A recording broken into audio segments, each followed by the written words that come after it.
Hello viewers, আশা করি সবাই ভালো আছেন। অফিস শেষে দুই বন্ধু বাসায় ফিরছি। হঠাৎ করেই মাথায় এলো, আজ যদি একটু বাইরে খাওয়া দাওয়া করি কেমন হয়।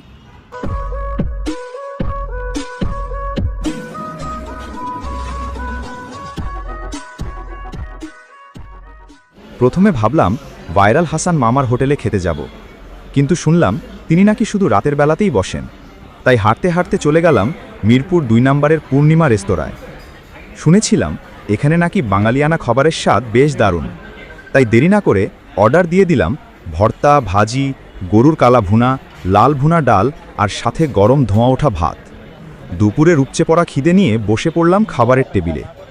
যাই হোক, তাদের খাবারের স্বাদ ছিল মোটামুটি এভারেজ, তবে সার্ভিসটা একটু স্লো লাগলো। হ্যাঁ, আজ এই পর্যন্তই। দেখা হবে নতুন কোনো ভিডিওতে নতুন কোনো অভিজ্ঞতা নিয়ে। ভিডিওটি ভালো লাগলে লাইক, কমেন্ট, শেয়ার এবং সাবস্ক্রাইব করতে ভুলবেন না। আর ফেসবুকে দেখলে অবশ্যই ফলো দিয়ে রাখবেন। আল্লাহ হাফেজ।